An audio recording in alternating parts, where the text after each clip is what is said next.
Tripura working journalist অ্যাসোসিয়েশনের উদ্যোগে শনিবার আগরতলা প্রেস ক্লাবে এক স্বেচ্ছায় রক্তদান শিবির এবং পশ্চিম জেলা কমিটির বিশেষ অধিবেশন অনুষ্ঠিত হয়।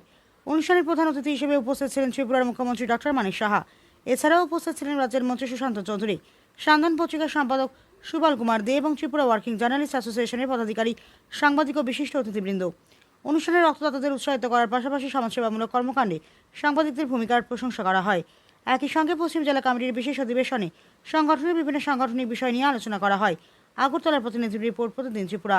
ত্রিপুরা ওয়ার্কিং জার্নালিস্ট অ্যাসোসিয়েশনের উদ্যোগে যে ব্লাড ডোনেশনের ব্যবস্থা আজকে এখানে হয়েছে, আমি ওনাদেরকে ধন্যবাদ দেব যে ওনারা এই ধরনের একটা সামাজিক কাজে গত হয়েছে এবং এটা আপনাদের মাধ্যমে অন্যান্য যেসব অ্যাসোসিয়েশন বা সামাজিক সংস্থাগুলো আছে তারাও কিন্তু উৎসাহিত হবে এবং তারাও কিন্তু সামনে। এবং আমাদের যারা যুব সমাজ আছে তাদের উদ্দেশ্যে আমি এটাই বলবো, সাংবাদিক বন্ধুরা আছেন ওনারা যেন আরো সামনে এগিয়ে আসে এবং রক্ত দিলে বরং রক্ত ভালো দেওয়াটা ভালো, নিজের শরীরের জন্য ভালো। বিভিন্ন যে ওয়ার্কশপ আপনাদের মধ্যে হয়, বহিরাজ্যের যারা বিশিষ্ট সাংবাদিক তাদেরকে আমরা এখানে বারবার, যেটা মাননীয় প্রধানমন্ত্রী বারবার বলছেন যে দক্ষতা উন্নয়ন একটা ভেরি ইম্পর্টেন্ট। আমি বারবার বলেছি বাইরের দিকে এনে, আমি বলছি না আমাদের সাংবাদিকরা কম জানে, কিন্তু এটাকে রিনিউ করা, কারণ একটা নিউজ আজকে 1 মিনিটে কোথায় পৃথিবীর সব জায়গায় পৌঁছে যায়।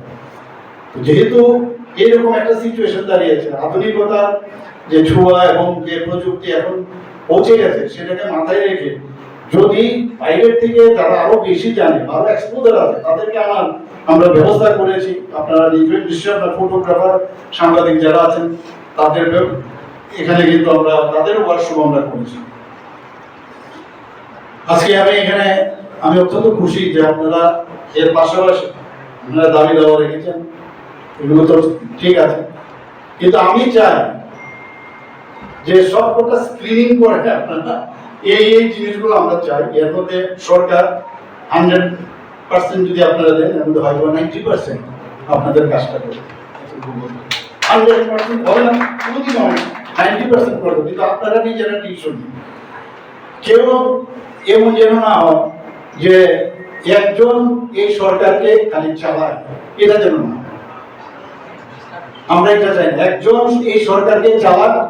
এর আগেও আমি দেখেছি এরকম যে পার্টিকুলার মানে লোক তারা আগে সরকারকে চালাবে।